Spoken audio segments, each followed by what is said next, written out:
Hello everyone, welcome again to another Friday Learning with BMV, and thank you, Luca. We have Luca Benini today as a guest speaker. Thank you very much for being with us today. Thank you, Paola, for having me. Hello, everybody. So why we have Luca Benini today? So he's going to introduce himself much better than I could ever do, but the reason why we invited him today is he has a very interesting experience in the digital space, having started in 2000, if I'm not wrong, with Yahoo. Yahoo, when it was like at the best of its time, it was really like a real change maker at the time. And then working for SalesForce and then Olapic, and then becoming an entrepreneur. So after having quite a few successful exits as well, becoming a startup entrepreneur in the B2B space, in the Salesforce space, and everything video. And his company is called NativeVideo, so definitely does say something. Do you want to introduce yourself and tell us a bit more about your experience? I think that's very interesting. Yes, thank you, Paola. Yes, as you were saying, my career started actually in the late 90s in the digital space when digital was just born, at least in Europe. And I started with one of the largest companies in the world, as you said. At the time was Yahoo. And then, I've been here for 20 years almost. And I always worked in digital, providing digital and technology solutions to companies' problems, mostly and predominantly worked in the B2B space as well. And, fast forward to where we are now, we deep focus, as you know very well, in video for B2B, with a solution that is designed to bring video to the enterprise. And I think, that's probably going to be the topic of our conversation. What does it mean to use video as a technology, especially as part of an enterprise approach?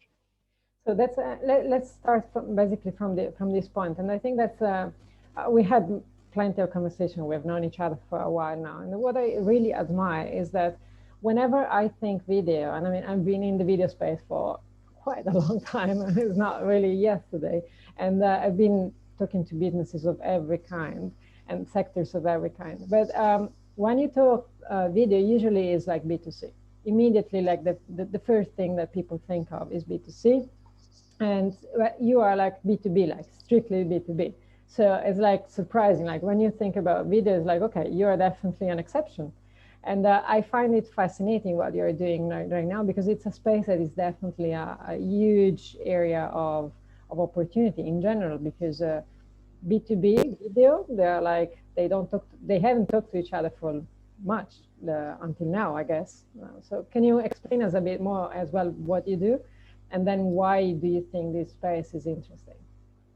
Yeah, absolutely. I mean, you're right. And, video, when you think about video and video use for a company or video technologies as part of a company, you predominantly think about their marketing department creating beautiful videos for their advertising, to reach out and position their products, their services to people. So that's where, predominantly the area of impact of video is historically determined.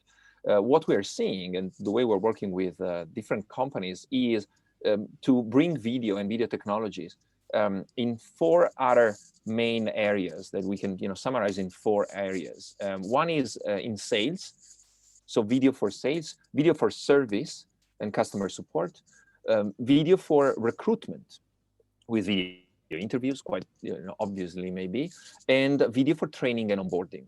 So all four areas that are crucial for any company out there, and that are seeing, as you were saying, accelerated growth as part of digital transformation, as part of what's going on in the world, but also as part of what we call, if you can, you should.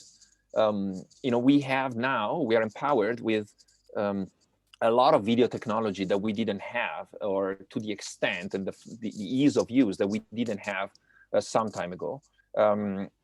Browser technology, that's another key, especially in our world that we're predominantly browser based.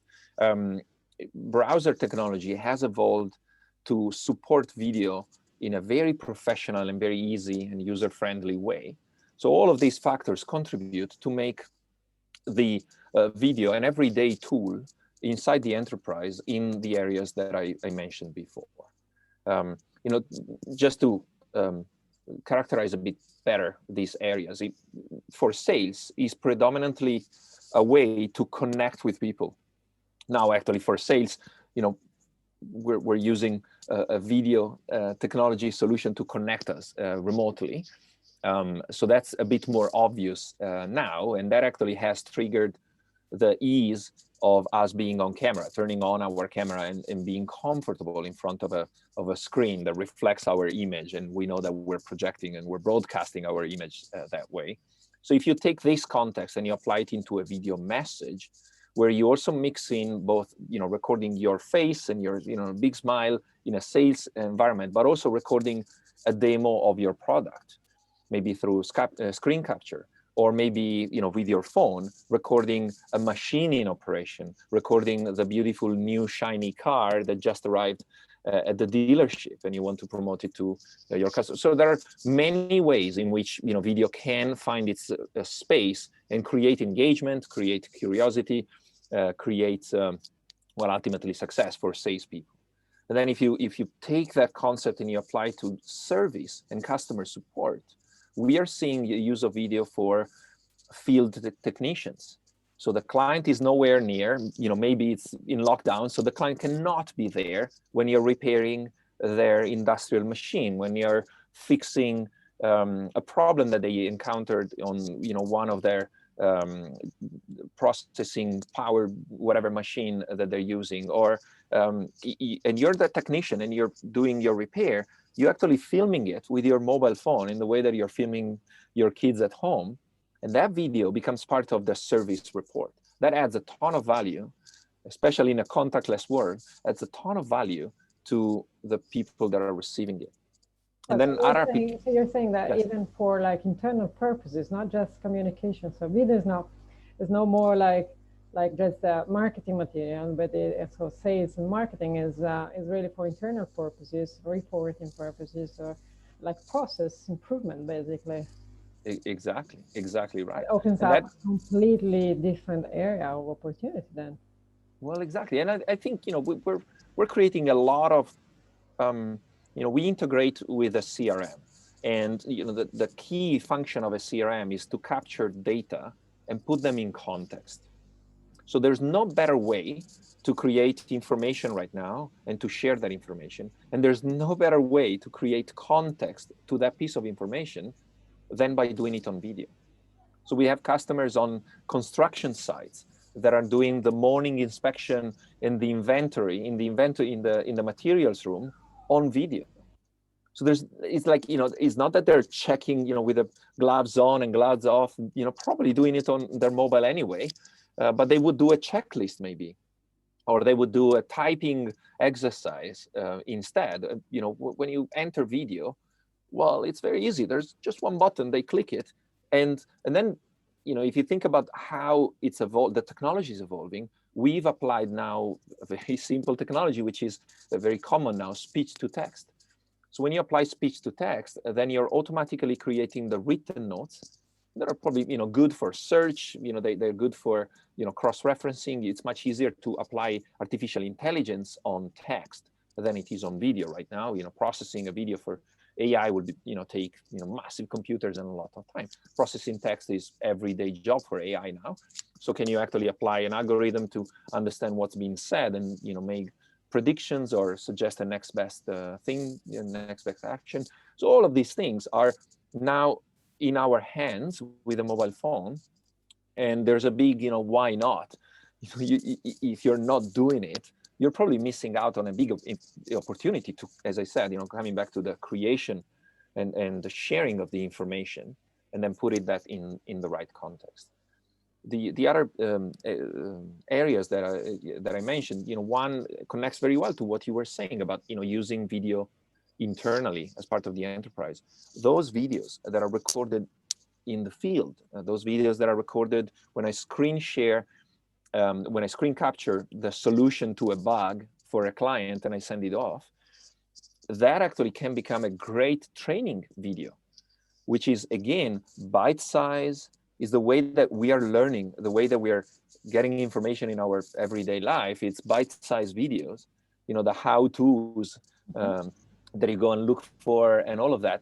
Now we can actually bring that into the enterprise directly from the real experience. We don't need to make up the fake client and let's pretend that they're having this issue and now let's solve it. As you're onboarding new technicians, you're actually showing them, look, they face this problem, and we're moving from how to cook risotto exactly to how to fix the real problem for an enterprise client. But you're joking. We have clients that are creating effectively unboxing videos. They're very popular on YouTube, and they're typically popular for my wife would watch her mess unboxing of a new Birkin or something. Well, you take that same concept and you apply to an industrial goods company that is delivering a massive machine.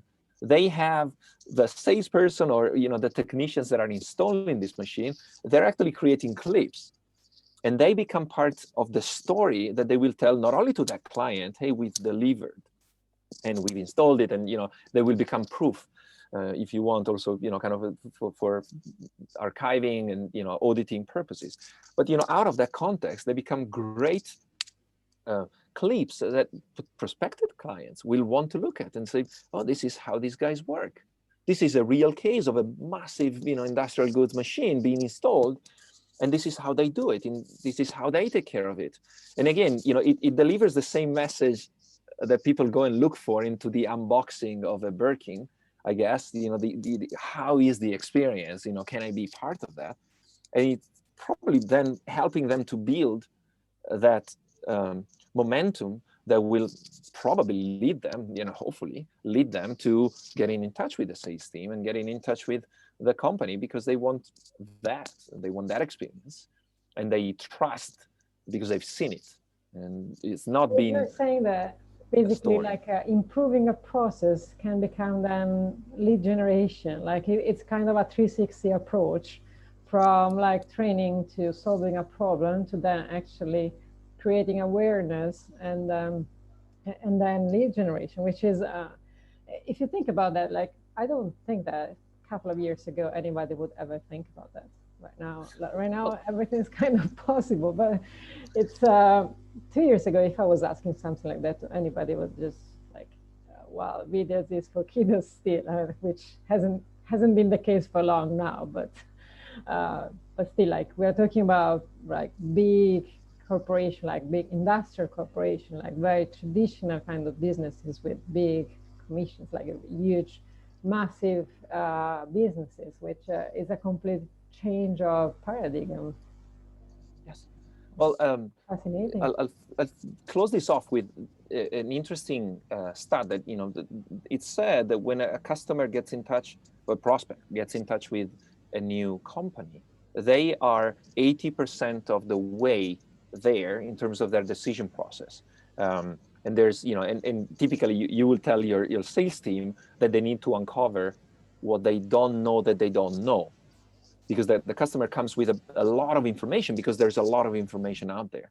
So if that's the case, then there's a whole movement of, well, why shouldn't we create that information in the first place and be as transparent as possible, so that when that journey is in progress and when the customer, the prospect gets to 80% of their knowledge, it's actually being built on my terms, with my content, with an inspiration that comes from a very genuine technician looking in awe at a big machine that is finally installed, that took 3 days to deliver. It was exceptional in by size or by process, and these are real case scenarios. We have another client that is filming the delivery of excavators. They sell excavators and big machines like that.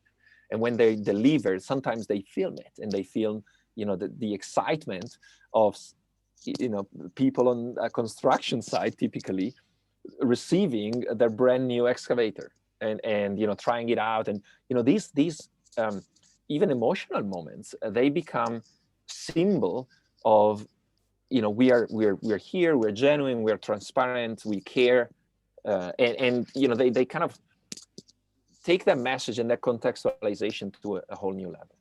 I think that, and I think that's what's impactful.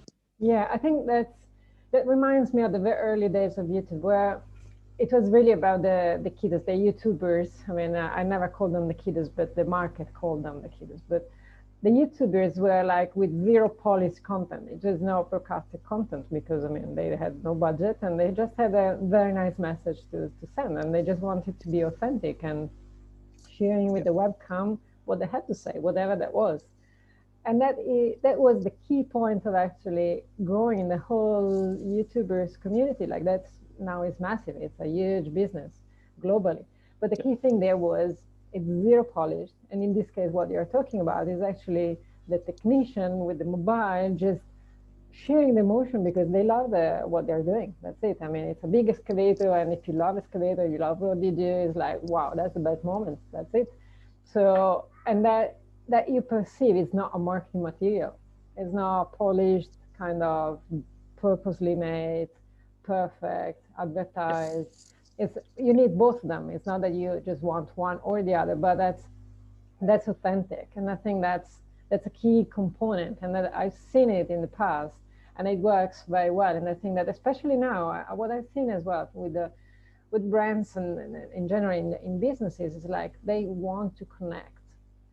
It's not about sales. It's about being there for your clients or prospects. Like being there in a community, it's extremely important because we're all like in a very weird world, and being there, it's something people appreciate, and that's kind of something that goes through.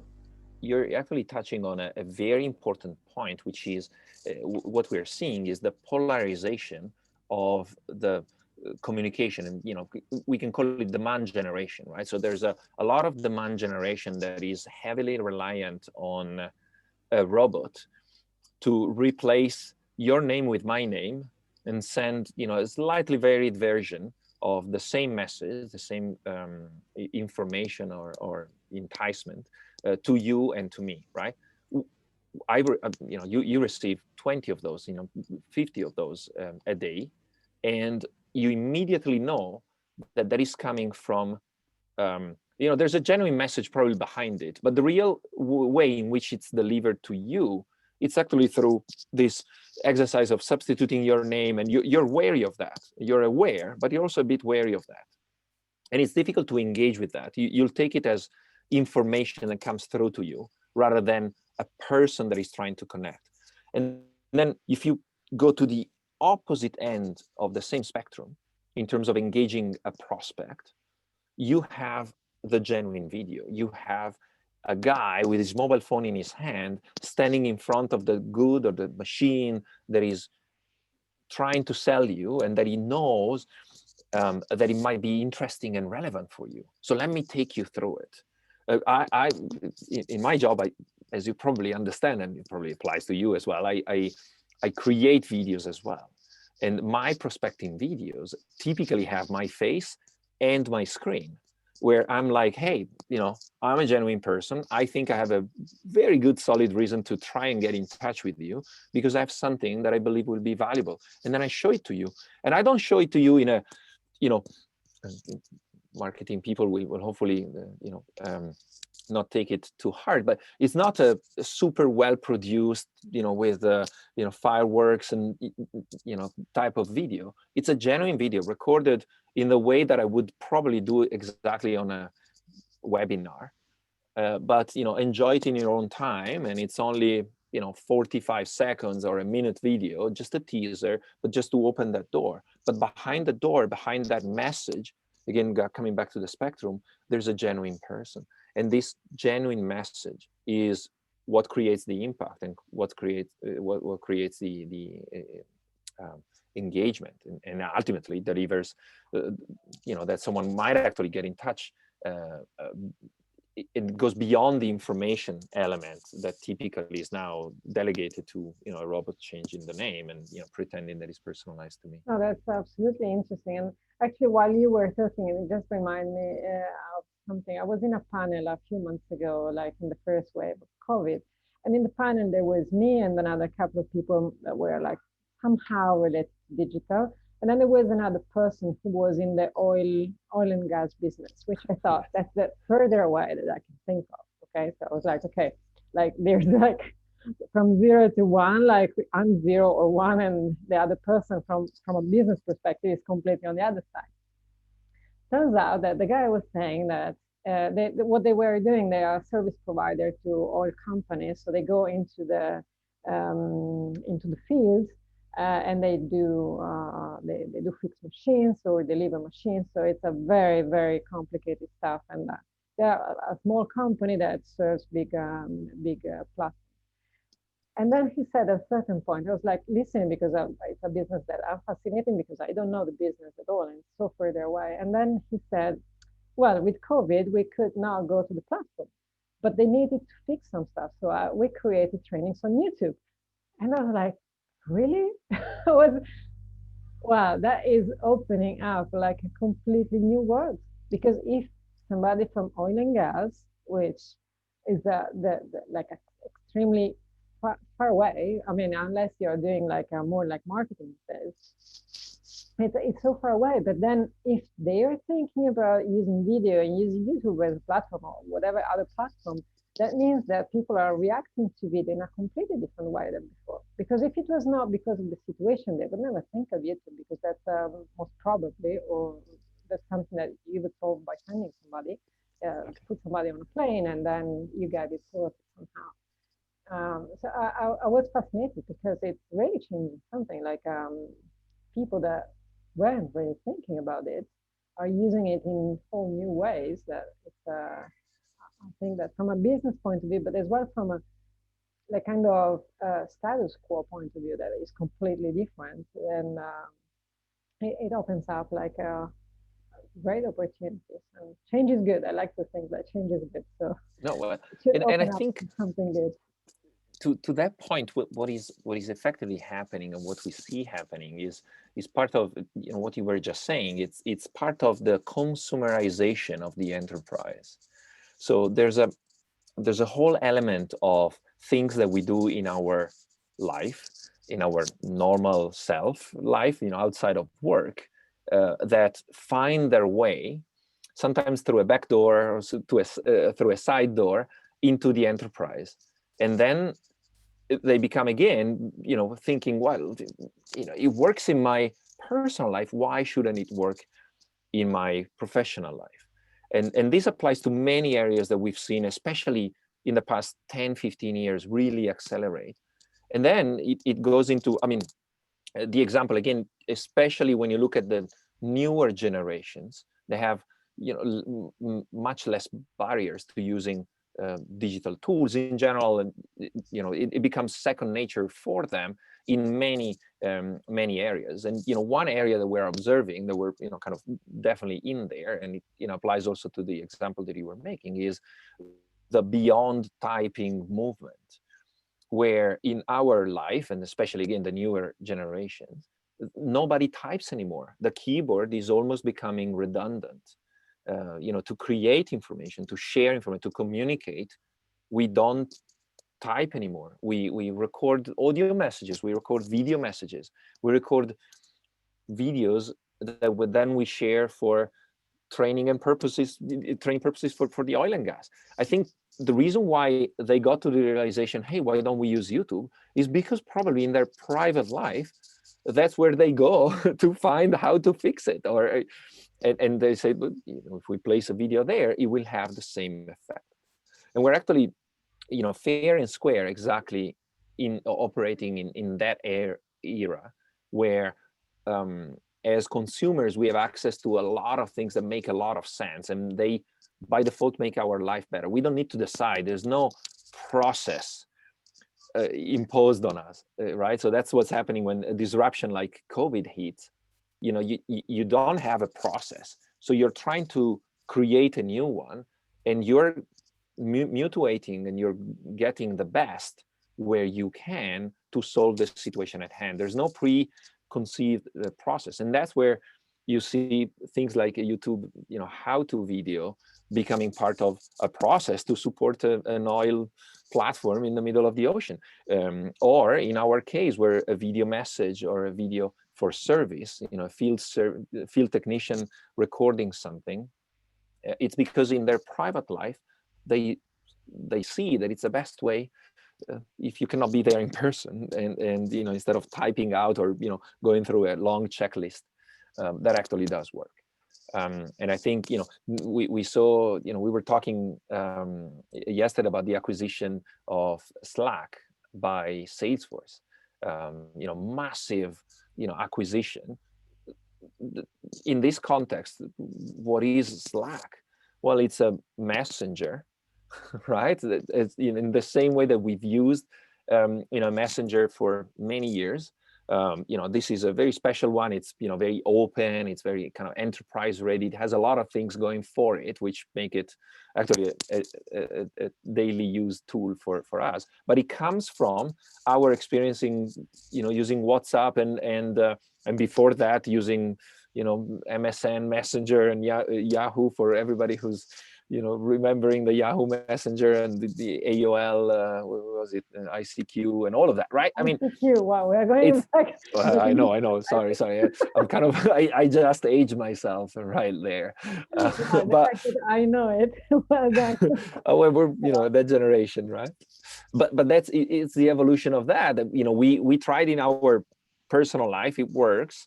It's a great way to create and share information. So you bring it into the enterprise. You create it in a way, in its structure, its architecture from a technology perspective, so that it fits with the enterprise needs of openness and intercompatibility and everything that they've done so well. And all of a sudden you have an enterprise tool that looks and winks to the consumer that is in you and says, hey, this is easier than all those emails and all those other things that you're doing in other ways. Come and do it on Slack. And I think that's the whole massive trend that we're seeing, which accelerated dramatically this year. Everything that we were doing in our private life. Well, and what's the biggest opportunity you see, like, now that it's all disrupted? I mean, there's no doubt that the whole system is disrupted. So what's the big opportunity you see for the next year? I think it's for companies to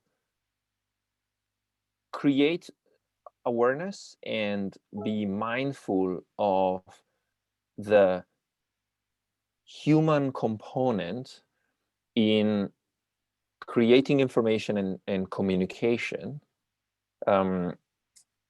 that needs a new balance, and this new balance can now be achieved with digital.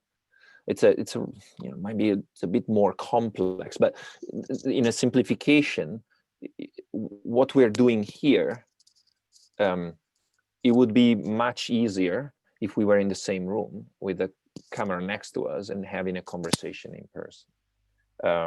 But as I say, it would be much easier. That would mean that I would need to travel to you, or you would need to travel to me, or we would meet someplace, have an external camera, and have a recording device for that camera, and then transfer the camera. Well, look at, in front of me, I have a browser that is capable of supporting, turning on the camera. I don't need to travel to you. We organize this chat in one call, I guess. And still it doesn't lose, it only loses 20% of its human components, especially for those that are looking at us. And this is because it's becoming second nature. And if that's the case, then there's a very effective and efficient way for companies to create communication and to create information that carries that human element, that engagement, genuine engagement, without overthinking it. And I think that's the biggest opportunity. That, to me, from retail to industrial to travel, all sectors, you should have access to people that are genuinely there, doing genuine things to support you, to try and sell to you, to explain you, to provide information about what, the service they're looking for, the product that you're looking for, the experience that you're looking for, because that's now possible, and we are proving every day that that's a great way to communicate. More authenticity, more like real kind of real-time on-demand communication, but really authentic. Exactly. And then this year our inhibition and all those that were camera shy, well, 80% of those that were camera shy had to drop it at the door, because look, we're now right, like that's the Monday meeting, it's happening on Zoom, so you turn on the camera and be there with your whole self, and in the way that you would bring your whole self to work, now you bring your whole self in front of a camera. That actually then took away, and I think we're all, but by definition we have to, but I think we've all become a lot more comfortable with the camera on. And if that's the case, then so be it. Let's be it, and let's take advantage of that and use it. With it and make it as an opportunity. Absolutely. Exactly. Well, that was a very interesting conversation, Luca. I was sure it was going to be interesting. I'm really fascinated of how you're approaching the B2B space. I think that you've always been ahead of time, and I mean your history has it. So I wish you all the best with your business. Thank you very much. All of the challenges, but especially on the opportunities. And thank you again for being with us today. Well, absolutely. Thank you, and thanks for watching, everybody. And well, let me know if you want to talk about video, and for B2B. We can have a conversation. So plugging a bit of a pitch at the end there, but thank you, Paula. I really appreciate it. No problem. And if anybody wants to follow the Friday with DMV episodes, just subscribe to the channel, and we're going to be here every single Friday at 11 a.m. GMT time. Thank you everyone for watching. Bye-bye. Super. Bye.